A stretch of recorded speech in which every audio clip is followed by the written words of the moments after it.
जय हिंद, नमस्कार। मैं अंबर जैदी स्वागत करती हूँ आप सबका एक बार फिर से हमारे आज के कार्यक्रम में। और आज के कार्यक्रम में कई सारे बड़े अपडेट्स पर हम चर्चा करेंगे। काफ़ी कुछ गहमा-गहमी हम दिल्ली से लेकर जम्मू कश्मीर तक होते हुए देख रहे हैं। प्रेसिडेंट मुर्मू से मुलाकात की है प्रधानमंत्री मोदी ने, साथ ही साथ जम्मू कश्मीर के लेफ्टिनेंट गवर्नर मनोज सिन्हा ने भी प्रधानमंत्री मोदी से मुलाकात की। और home minister Amit Shah, defence minister Rajnath Singh और एनएसए अजीत डोभाल, इन सब की भी मीटिंग हुई है। काफ़ी कुछ बड़ा हो रहा है और हम सब जानते हैं कि जिस तरह से के हालात पैदा हो रहे हैं, और ये भी खबर आ रही है इन सब के बीच में कि 20,000 एक्स्ट्रा ट्रूप्स को जम्मू एंड कश्मीर में डिप्लॉय किया गया है, जिससे ये समझ में आ रहा है ये जो कुछ हो रहा है कि एक बड़ा कुछ भारत में हो सकता है। क्या कुछ हो सकता है इन रैपिड डेवलपमेंट्स के बीच में, हम जानने की कोशिश करेंगे। और आज के इस पूरे प्रोग्राम में हमारे साथ उमेश जी हैं। उमेश जी, बहुत बहुत स्वागत है आपका। जय हिंद, नमस्कार।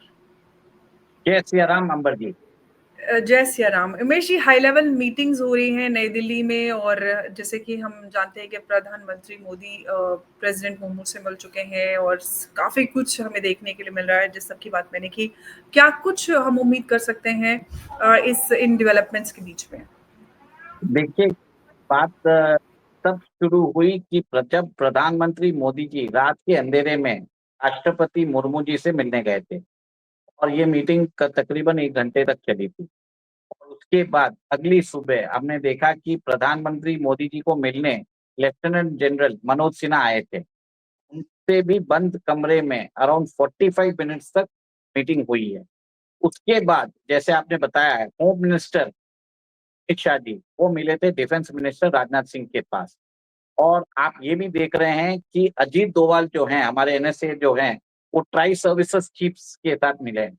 ये सब बात दर्शाती है कि कुछ बड़ा हो सकता है। क्या हो सकता है उसकी अगर समीक्षा की जाए तो 5 अगस्त आने वाली है। उस दिन अब्रोगेशन हुआ है आर्टिकल 370 का और आर्टिकल 35A का।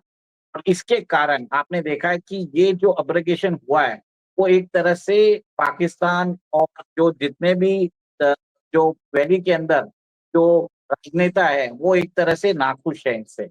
और आपने ये भी देखा होगा कुछ दिन पहले, 4-5 दिन पहले, कैसे उमर अब्दुल्ला के पिताजी फारूक अब्दुल्ला एक दरगाह पे नमाज पढ़ने गए थे, जिसको बंद कर दिया गया था। और ये सब चीज बताया जाता है कि वैली में कुछ बड़ा हो सकता है। जैसे सीआरपीएफ की 20,000 फोर्सेस वो एक्स्ट्रा डिप्लॉय की गई है।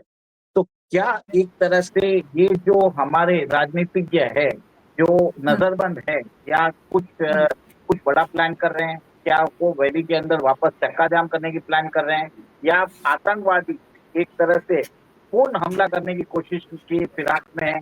इसके जी। लिए भारतीय सरकार पहले से ही सतर्क है। और देखिए उसके बाद देखिए क्या होता है। जिस हिसाब से जो हमारे मिलिट्री इक्विपमेंट्स है, आकाश का प्राइम जो वेरिएंट है वो हमने टेस्टिंग की है लद्दाख के अंदर।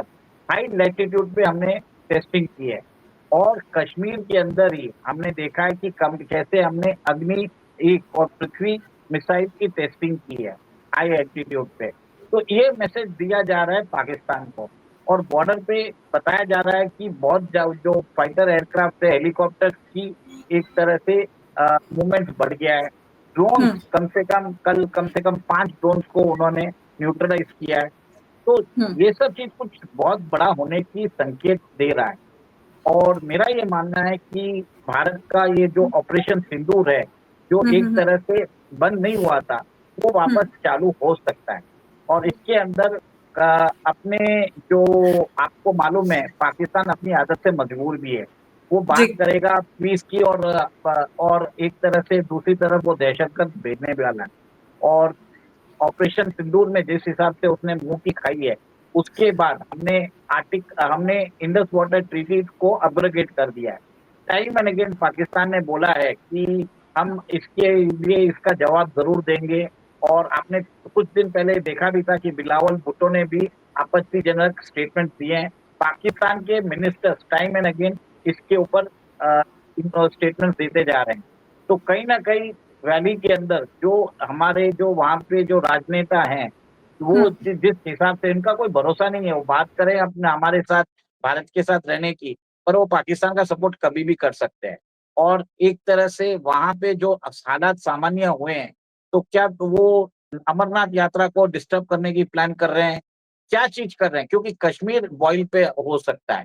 इसके लिए आप ये देखिए, इतनी बड़ी सारी मीटिंग्स हुई है जिसमें लेकिन उमेश जी, प्रधानमंत्री और जो हमने ये सीरीज ऑफ मीटिंग्स और काफी जो कुछ चल रहा है नई दिल्ली से लेकर जम्मू कश्मीर तक जो हमने ये बात की, उसमें आपने कहा कि ऑपरेशन सिंधु 2.0 की बात हो रही है, लेकिन भारत ने लगातार ये क्लियर किया है कि operation Sindoor is still on. और जब भी पाकिस्तान इस तरह की कोई भी हिमाकत करने की कोशिश करेगा तो पाकिस्तान को इसी तरह से मुंह तोड़ जवाब दिया जाएगा। अब सवाल ये है कि ऑपरेशन सिंदूर अगर ऑन है, इतने सारे जो मूवमेंट्स हो रहे हैं नई दिल्ली से लेकर जम्मू कश्मीर तक, ट्रूप्स तक की का मूवमेंट हम देख रहे हैं, अक्सर ट्रूप को डिप्लॉय किया जा रहा है, तो क्या कुछ ऐसा बड़ा हो सकता है जिसकी हम उम्मीद कर सकते हैं? क्या जम्मू एंड कश्मीर को एक बार का जो हमारा एक ऑक्यूपाइड एरिया है पाकिस्तान के पास, उसको वापस लाने की कोई कार्रवाई हो सकती है? देखिए, मैं मेरा एक मानना है कि भारतीय सरकार एक तरह से उन्होंने एक पॉलिसी अपना ली है प्रीएम्प्टिव स्ट्राइक की। कुछ हम्म। दिन पहले बात हो रही थी कि हमने एक तरह से म्यांमार में अपने ड्रोन्स भेज के वहां पे अल्फा की जो टॉप लीडरशिप है उसको खत्म कर दिया है। भारत ने डिनाई किया है, पर अल्फा ने लेटर इशू किया है, उन्होंने प्रेस विज्ञप्ति भी दी है, भारत की मीडिया ने भी कवर किया है। अब ये हम्म। हो सकता है कि भारत की डॉक्ट्राइन चेंज हो गई है। हम हम्म। रिएक्टिव फोर्स नहीं रहेंगे, हम प्रीएम्प्टिव फोर्स रहने वाले हैं। अगर भारत को लगा कि पाकिस्तान कुछ करने वाला है और पाकिस्तान ने अगर उसकी क्रेडिबल इंटेलिजेंस इनपुट्स मिलते हैं, तो भारत सरकार शायद अपने फोर्सेस भेज के एक प्रीएम्प्टिव स्ट्राइक करके उसको न्यूट्रलाइज कर सकती है। This is a real possibility, क्योंकि बताया जाता है कि वापस टेररिस्ट हाइडआउट्स जो है वो लाइन ऑफ कंट्रोल पे आ रहे हैं, और इस बार छोटे टेररिस्ट आउटफिट्स आ रहे हैं जिनके पास बहुत ही सोफिस्टिकेटेड वेपनरी भी है, थर्मल सिस्टम्स भी है, और एक तरह से एंटी ड्रोन उनके पास गन्स भी है। ये सैटेलाइट इमेजेस से मालूम पड़ा है। और वहां पे अगर गतिविधियां तेज होती है और क्रेडिबल इंटेलिजेंस इनपुट्स मिलता है, तो इनको डिस्ट्रॉय किया जा सकता है। वन सेकेंड ऐसा भी हो सकता है कि भारत अपनी जो सीमा है पीओजेके में वो बढ़ाने की कोशिश भी कर सकता है। और एक तरह से जो बोलते हैं इम्पोर्टेंट पार्सेस, और वहां पे देखिए इतनी सारा लार्ज स्केल इन्वेशन जाके पीओजेके को एक साथ लेना वो पॉसिबल नहीं लग रहा है। एक तरह से ऑपरेशनल फीजिबल भी नहीं है। जैसे रशिया कर रहा है यूक्रेन के अंदर, वैसे मतलब पीस मिल तरीके से भारत लेने की कोशिश कर सकता है। ये मेरा आकलन है। ये ये कहीं से नहीं है, ये सिर्फ मेरा आकलन हो सकता है। ठीक है, ये सिर्फ मेरा आकलन है। तो लेकिन मैं उमेश जी, ये एक और बात है कि प्रेसिडेंट ट्रंप भारत आएंगे सितंबर में, साथ ही साथ तो उससे पहले ही मार्को रूबियो ने ये अनाउंसमेंट किया कि टीआरएफ को उन्होंने एक आतंकी संगठन घोषित कर दिया है। और साथ ही साथ जो मूवमेंट्स इंडिया में नजर आ रहे हैं उस सब के चलते क्या ये उम्मीद कर सकते हैं कि अगर जैसे कि आपने कहा कि ऐसा कुछ हो सकता है कि थोड़ा थोड़ा करके ही हम जो ऑक्यूपाइड जम्मू कश्मीर का एरिया है उसको हम वापस पाकिस्तान से ले सकते हैं, तो क्या उसमें पाकिस्तान का पाकिस्तान के खिलाफ जो ये कार्रवाई रहेगी उसमें अमेरिका का समर्थन हमें नजर आएगा? देखिए, अमेरिका ने अभी एक तरह से आपको मालूम है द रेसिस्टेंस फ्रंट को टेररिस्ट ऑर्गेनाइजेशन डिक्लेयर कर दिया है। हम्म। और राष्ट्रपति ट्रंप भी एक तरह से आपको मालूम है उन्होंने भी अपने सुर बदल रहे हैं। वो प्रो भारत होते जा रहे हैं, मतलब भारत बनने की कोशिश कर रहे हैं, पर असली उनका पाकिस्तान प्रेम नजर आ रहा है। और मेरा ये भी मानना है कि चीन ने भी भारत का समर्थन किया है पहलगाम के ऊपर। अब भारत क्या चाह रहा है कि भारत अगर कोई मिलिट्री कार्रवाई करता है उस समय हमें ये देखने की बात जरूरत है कि वेस्टर्न नेशंस कैसे रिएक्ट करेंगे। अमेरिका कैसे करेगा, ईयू कैसे करेगा, रशिया कैसे करेगा, चाइना कैसे करेगा, गल्फ के स्टेट्स कैसे करेंगे, सबका हमें देखने की जरूरत है। तो भारत एक तरह से मेरे ख्याल से एक पीस मिल एक तरह से कर सकता है, जिसमें उसको अगर लगे कि पाकिस्तान कोई अगर मस्ती कर रहा है, अगर वो अपने वापस अपने दहशतगर्द भेजता है, तो भारत ने बोल दिया है कि अगर फ्यूचर अगर कोई अटैक होता है, terrorist attack, it will be considered an act of war. The terrorist army जैसे एलईटी और जेईएम के जो दहशतगर्द है will be considered as an auxiliary force of Pakistan army.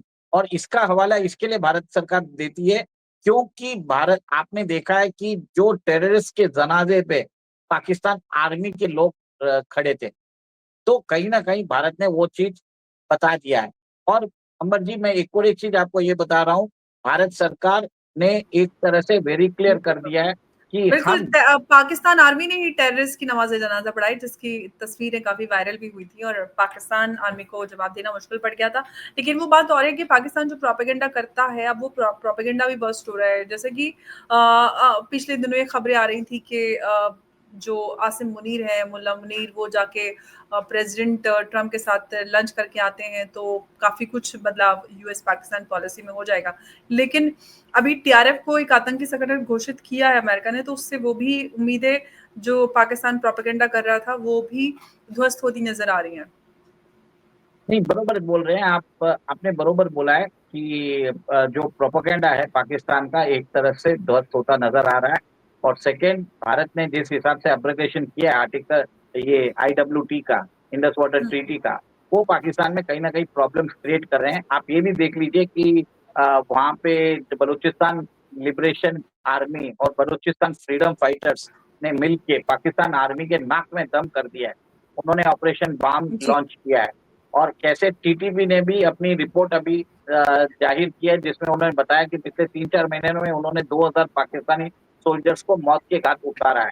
और यहाँ तक बात हुई है कि जो टीटीपी ने के झंडे हैं, वो साउदर्न पंजाब में जाके उन्होंने एक तरह से उधर वहाँ पे जाके उन्होंने एक तरह से उन्होंने होइस्ट कर दिए हैं।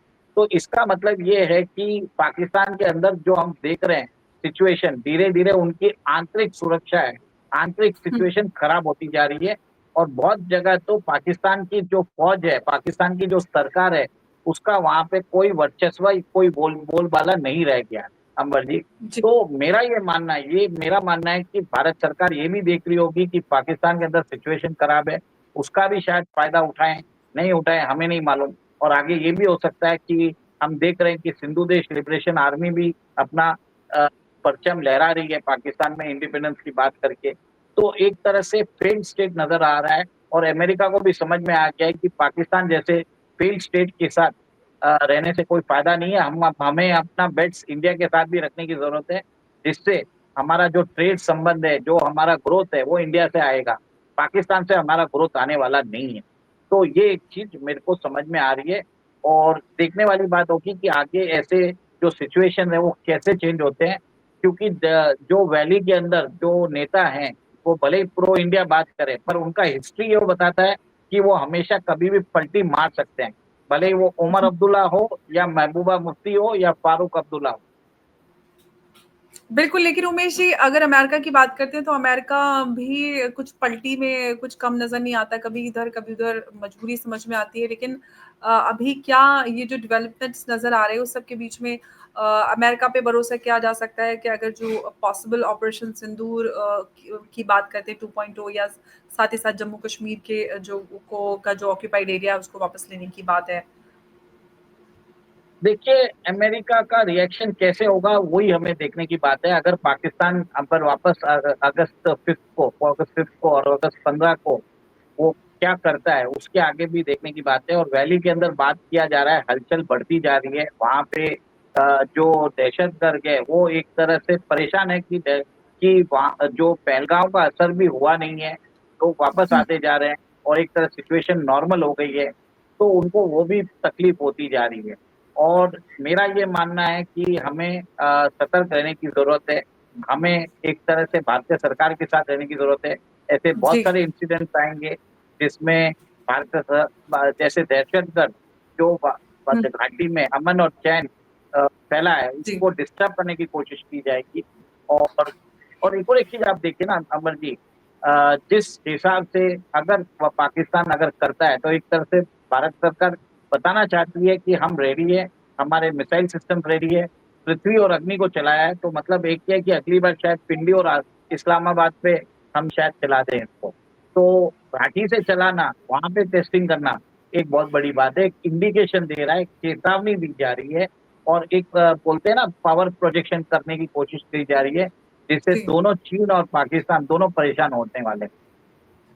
बिल्कुल, बड़े सारे अपडेट्स रहे और जैसे कि हम सब जानते हैं कि आकाश जो प्राइम एयर डिफेंस सिस्टम है उसका हाई ऑल्टीट्यूड पर उसकी टेस्टिंग है और साथ ही साथ हम अग्नि और पृथ्वी की बात करें वो भी टेस्ट हो चुके हैं। तो इन सब डेवलपमेंट्स के बीच हम ये अनुमान लगा सकते हैं, जो अनुमान लगाए जा रहे हैं साथ ही साथ जो ट्रूप्स की जो डिप्लॉयमेंट है जम्मू एंड कश्मीर में भारी संख्या में यानी कि 20,000 एक्स्ट्रा जो ट्रूप्स डिप्लॉय किए जा रहे हैं और जो हाई लेवल मीटिंग्स हैं, इस सब के चलते ये उम्मीद लगाई जा रही है कि कुछ बड़ा हो सकता है। क्या कुछ बड़ा हो सकता है, वो आने वाला समय बताएगा। वैशी आपका बहुत धन्यवाद हमारे साथ आज की इस चर्चा में जुड़ने के लिए। नमस्कार, जय हिंद, जय भारत। जय सिया राम। जय सिया राम।